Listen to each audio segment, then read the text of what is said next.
we're seeing a shift. It kind of started in the accounting, finance, HR functions, then it evolved to IT, cybersecurity. I think every business has a need there.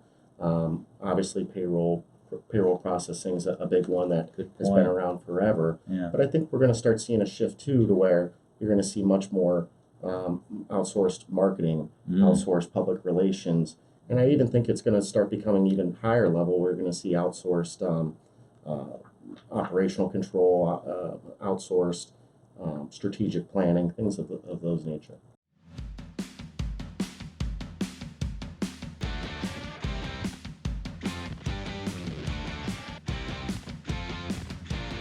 From Ray and Associates Studio, this is Unsuitable, a management financial services podcast for entrepreneurs, tenured business leaders, and others who are ready to look beyond the suit and tie culture for meaningful, measurable results.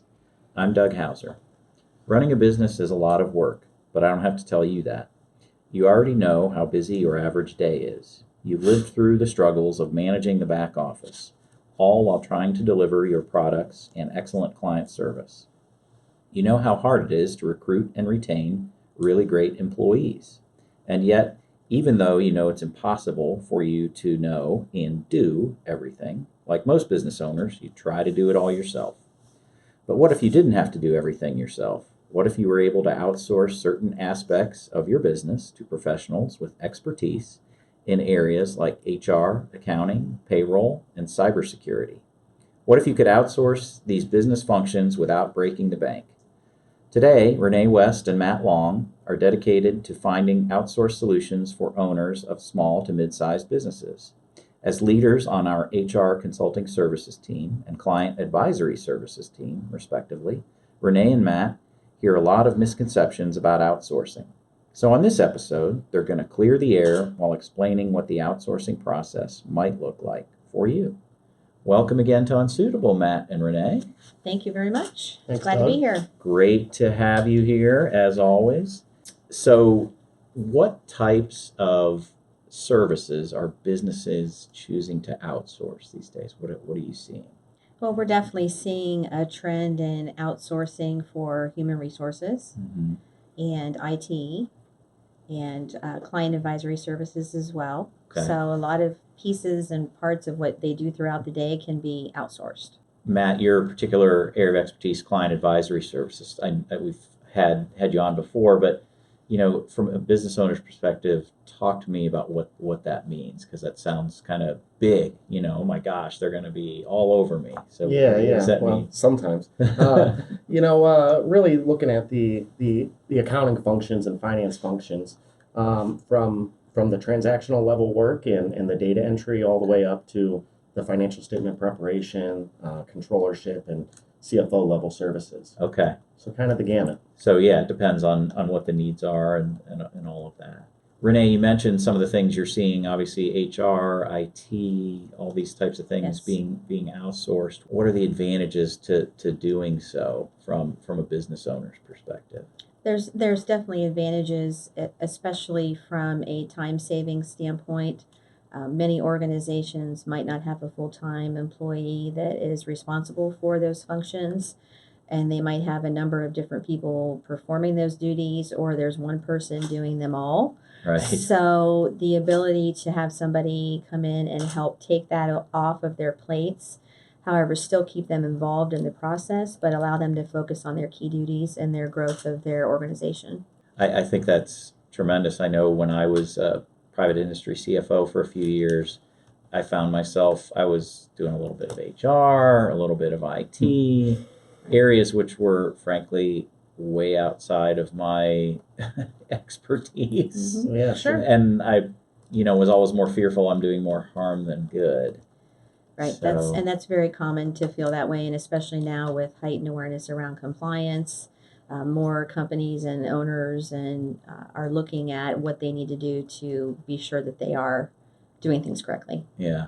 Obviously, I'm sure you hear this, Matt, sometimes, oh my gosh, what's this going to cost me? They think of it perhaps as a cost and not as an investment. So talk a little bit about the return that you can see from outsourcing. Yeah, I think at times it can be a cost-cutting exercise.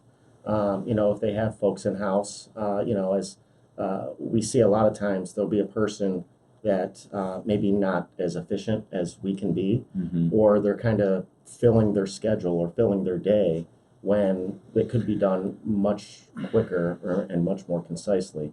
And I think outside of the cost perspective of the actual hard dollars, it's the opportunity cost. Mm. If these business owners are doing it themselves, they could be serving their customers, drumming up new business themselves, uh, servicing their patients, whatever their Right. business is.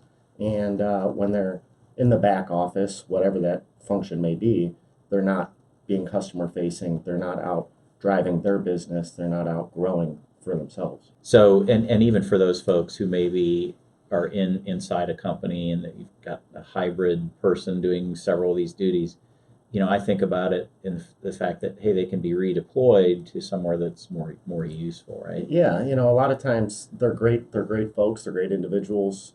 Great people with great skill sets. But maybe they don't have the unique skill set in order to do some of these functions efficiently, like I said.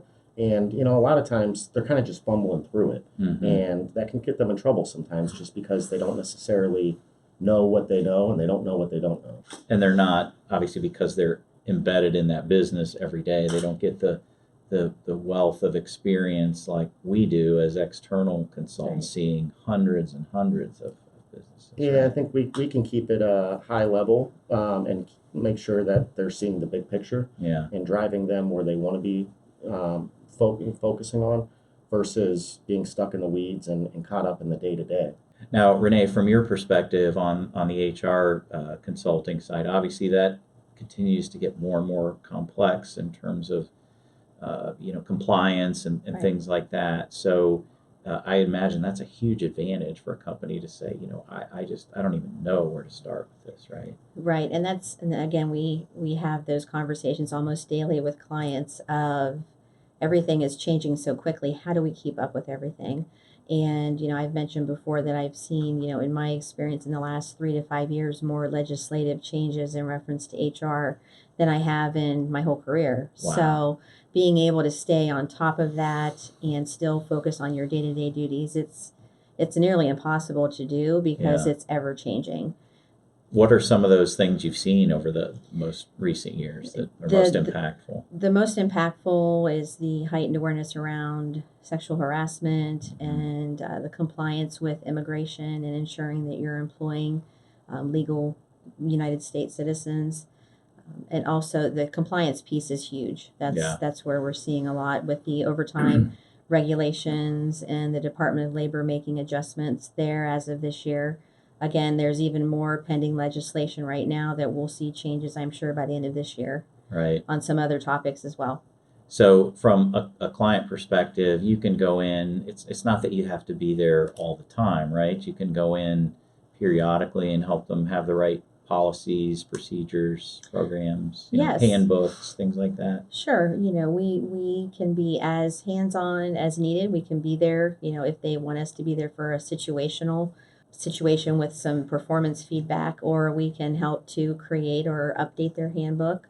We can also come in from a compliance perspective and do a compliance review of all of their hiring processes, everything from what their application looks like to their procedures for interviewing to their handbook to how they complete their I-9s.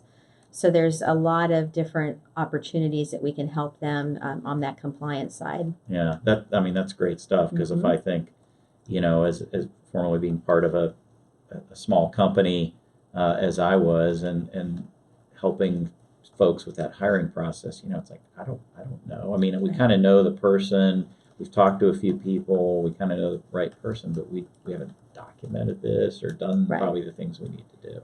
And with the tight labor market now, it's even more crucial for employers when they're hiring to have strategies in place to be strategic in their recruitment and have pre-screening so they're hiring the right fit of a person for a role to help, because it's hard to find key talent out there right now. Yeah, absolutely. So Matt, from your perspective on the client advisory services side, talk to me a little bit about how broad this spectrum can be in terms of, what you do from, say, a minimalist perspective to as embedded as you might be on the high end? What's that look like? Yeah, like Renee said, we can be as involved or as uninvolved as the client would like.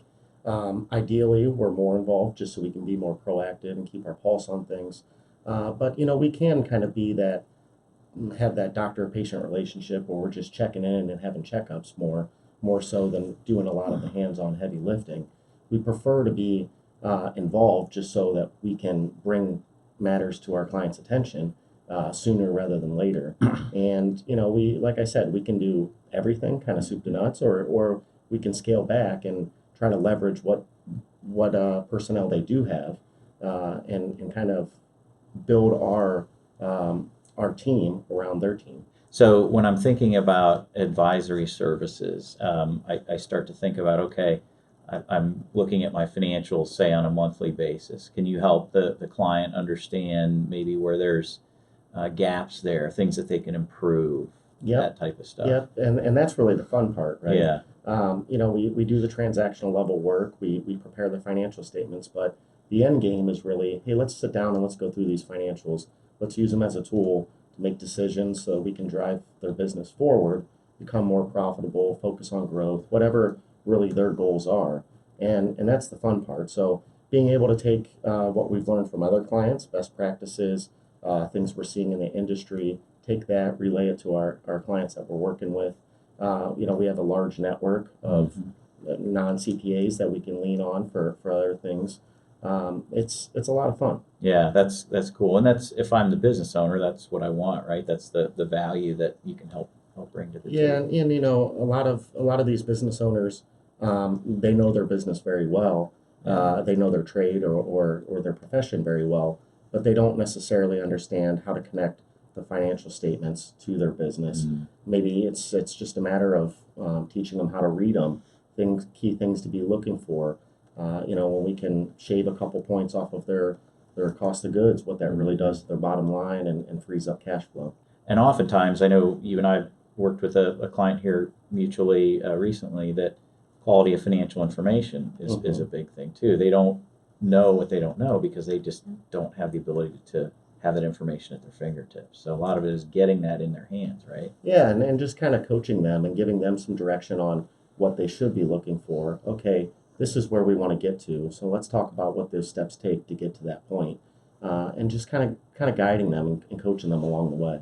So we've talked a little bit, obviously, about IT and advisory services, HR, obviously. What are some other services that you see that make sense for outsource type of role? I know we have cybersecurity, right, is a new thing that we do. Yes. Yeah.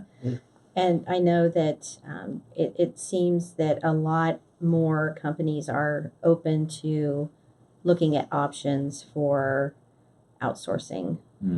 And I think definitely, cybersecurity is a big part of that. I think definitely, too, looking at things from a safety perspective, companies are looking, to outsource assistance with that, with compliance as well. Yeah. And I think, to piggyback off that, I think that, we're seeing a shift. It kind of started in the accounting, finance, HR functions, then it evolved to IT, cybersecurity. I think every business has a need there. Obviously, payroll processing is a big one that has been around forever. Yeah. But I think we're going to start seeing a shift too, to where you're going to see much more outsourced marketing, outsourced public relations, and I even think it's going to start becoming even higher level. We're going to see outsourced operational control, outsourced strategic planning, things of those nature. Interesting. I mean, and it does make sense if you think about the fact that you have outside folks like yourselves that see hundreds and hundreds of these examples, each and every week, and you can bring all those best practices to bear for the client. You're not just so down in the weeds with the one business. So if you partner those together, their knowledge of their own operation and what their strengths are with kind of these external benchmarks, as it were, that's kind of the perfect marriage, right? Right. And I think the beauty of it too is We certainly don't know everything, Mm-hmm. but we do have a large network and are able to, we really look at ourselves as solution drivers and finding the answers for our clients, whether that's internally within Ray or whether we got to look at our network. Right. That's a good point as well. We're certainly not the experts in everything. What are some of the biggest impediments you see, Renee, when you out talk to a prospective client about maybe outsourcing HR, for example? That's a good question. I think, a lot of them are looking at the cost, of Mm. course, is a concern. Are we able to put money towards this type of service? And, our response to that is it's better to be proactive and have measures in place and have compliance reviews rather than being fined, or Mhm. have organizations or the Department of Labor come in and extend fines, which could be very detrimental to a company's bottom line. Mhm. So it's that ability to really share that there's value and that continued growth of the organization at all different levels. But there's a lot of opportunity for fines out there right now with department organizations coming out. So it's better to be proactive. Yeah. Mm-hmm. And I think too, Matt, you probably see this, but when you talk to business owners about at some point a transfer of their business, whether it's internally to other family members or management or an external sale, if you don't have all these kind of policies and procedures and ways of functioning in place, then what's your business really worth, right? Yeah, and where's the continuity there? And I think that when you look at it and a business in my mind, a lot of these business owners, yes, cost is certainly a factor, but they're also sometimes resistant to change in general. It's the way they've always done things. So when we are suggesting new processes or looking at new technologies, sometimes they're a little resistant in that respect, and getting them over that hurdle a lot of times really opens up the possibilities of all the other things that we can do for them and the efficiencies we can really gain. Yeah. And again, I've heard this before too. It's like, well, I've had so and so in that role or so and so in that role, but think about what they enjoy doing too. Mhm. Maybe, as you said, they're just kind of filling their day. Can you redeploy them into something that's more beneficial not only to the company but for them personally and Right, professionally, right? Yeah, more fulfilling for them, certainly. Yeah. So it's kind of having that ability to think and have those conversations with the group. Do you find that when you go into a company, do you try to involve more than just the owner, or do you start there and then say, okay, do we bring other management team folks into this conversation? I think that varies. We definitely, I know from the HR side, work with, the owners and ask them, of the involvement, who are we able to work with? And, I've found that being able to work with the team and involve them helps them to understand the importance of what we're doing. And they have buy-in to what we're doing as well. But we definitely leave that up to the organization and be aware of their culture Yeah, to do what's best based on that individually. very cool. Yeah, just echoing that, I think, we typically start with the business owner, the decision maker. I'm a big proponent of bringing in the folks that are currently in that role so we can really just understand really what are they doing, what is consuming their day, what do they think is important versus the business owner, and really just trying to get the full picture Yeah. so that we can put the best plan in place in order to do the work Yeah, efficiently. along those lines, do you get a lot of interesting divergence between like this person thinks this is what's important and the owner's like, what? What are you talking about? Occasionally, Does that happen? yeah, sure, yeah. Occasionally, it's like the left hand isn't talking to the right, and it's kind of catches you off guard sometimes, and you just kind of sit back and let them talk. And a lot of times, I can take a lot out of it just by them interacting. Yeah, so it's probably eye-opening just from that perspective. Matt, talk a little bit about the size of businesses. Obviously, we deal with owner-managed, closely held businesses. That's our bailiwick. But from a revenue or asset size, what do you see on the small end where outsourcing works, and what do you see on the large end? What's your experience out there? Yeah, it's kind of the gamut there. We work with very small startups that one don't have any accounting background at all, they're a serial entrepreneur, or they know what they're starting, but they don't necessarily understand the accounting or the importance of it right then. But they know that as they grow, they're not going to be able to keep up with it, and if they ever want to go and get some outside investors, that they're going to have some financials in place. And then on the other side of it, we work with some pretty large organizations where we're acting as their controller and bringing all the financials and working with their internal accounting department, really. Okay. And their accounting department's doing the day-to-day. We're just giving the accounting department direction, guiding them, reviewing their work, helping them put processes in place. So even like 40, 50 million revenue businesses and up, there's certain functions there that work. That's fascinating. Yeah, we're very much client-centric and client-focused, and look at it as what makes the most sense for this client in particular. Yeah. Now, Renee, from your perspective on the HR side, is there a specific size that works best? I mean, as companies get bigger, obviously they have their own sort of HR areas, but where do you see most help? Actually, to echo what Matt has mentioned, it varies. And, those smaller to medium-sized organizations tend to have the most need. However, those larger companies, even if they have an existing HR department, at times might have projects or certain items that need external review, where we can come in and be a part of that and be that third set of eyes that is not necessarily an internal HR review. So we're seeing that growth in that area as well. So what might some of those, like a special project, what might that be? Sometimes there might be, if there's an internal investigation, if there's a harassment issue or something where they need someone coming in from the outside, performance reviews or performance assistance and development of some of their team members.